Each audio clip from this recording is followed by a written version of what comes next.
Shalom, salam sejahtera bagi kita semua dan selamat datang kembali dalam program kita, program Katekese Katolik bersama saya Romo Bayu OP. Tanggal 6 Agustus merupakan hari bagi gereja merayakan pesta Yesus yang menampakkan kemuliaannya di atas gunung. Di dalam bahasa Inggris, peristiwa ini disebut sebagai The Feast of the Transfiguration. Peristiwa ini sendiri direkam di dalam ketiga Injil Sinoptik. Di Matius 17 ayat 1-13, Markus 9 2-13 dan Injil Lukas bab 9 28-36. Ini juga disebutkan walaupun secara tidak detail di surat Petrus yang kedua bab pertama ayat 16-18. Apa yang sebenarnya terjadi dalam peristiwa penting ini? Mari kita simak 5 fakta hal biblis menarik saat Yesus menampakkan kemuliaannya. Pertama, terjadi perubahan radikal pada Yesus. Kata Yunani yang digunakan untuk menggambarkan apa yang terjadi pada Yesus adalah metamorpho. Dari kata meta dan morphe, kata ini berarti perubahan bentuk. Ini juga merupakan akar kata dari metamorfosis, seperti yang dialami oleh kupu-kupu sebagai contoh. Pengarang Injil di sini ingin menunjukkan bahwa perubahan yang dialami oleh Yesus adalah sebuah perubahan yang radikal. Namun berbeda dengan perubahan yang dialami kupu-kupu yang masih terbatas pada kodrat hewan, pada diri Yesus kodrat ilahi yang biasanya tersembunyi kini tampak memancar dan diperlihatkan kepada 3 orang murid Yesus yang hadir. Penampakan wajah ilahi Yesus ini menjadi antisipasi apa yang para murid saksikan setelah Yesus bangkit. Kedua, peristiwa teofani. Momen ini juga sering disebut sebagai momen teofani, dari 2 kata Yunani, theos and phanein, yang berarti Tuhan yang menampakkan diri. Teofani sendiri tidak unik di dalam Perjanjian Baru, dalam Injil.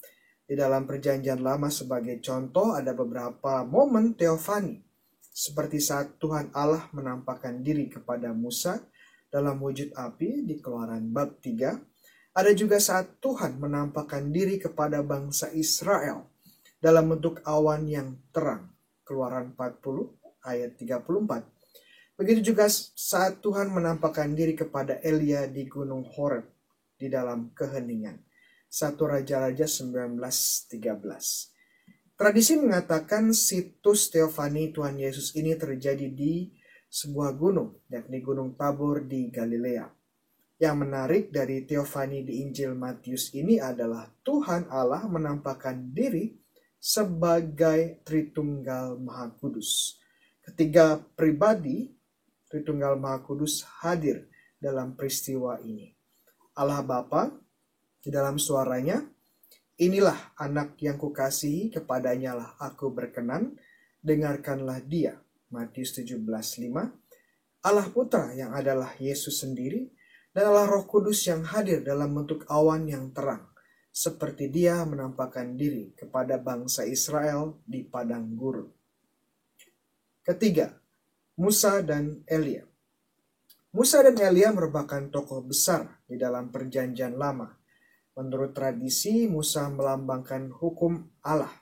Karena melalui perantaran Musa lah, hukum Allah seperti 10 perintah Allah dan juga berbagai hukum lainnya diberikan kepada bangsa Israel. Di Keluaran bab 20-24. Sementara Elia merupakan seorang nabi yang tidak hanya bernubuat, tetapi juga melakukan banyak mukjizat besar. Kita bisa baca kisahnya di 1 Raja-Raja ayat 19. Elia dianggap salah satu nabi terbesar bangsa Israel dan menjadi perwakilan dari para nabi. Di dalam kitab suci secara khusus di dalam Perjanjian Baru setiap kali kata hukum dan para nabi disebutkan bersama-sama, ini merujuk pada kebenaran dan isi kitab-kitab Perjanjian Lama. Hadirnya kedua tokoh penting ini di gunung menunjukkan bahwa Yesus adalah pemenuhan dari hukum dan nubuat para nabi. Sungguh pemenuhan dari seluruh perjanjian lama. Keempat, Petrus, Yakobus, dan Yohanes. Simon Petrus dan kedua bersaudara, Yakobus dan Yohanes merupakan murid-murid terdekat dari Tuhan kita Yesus Kristus.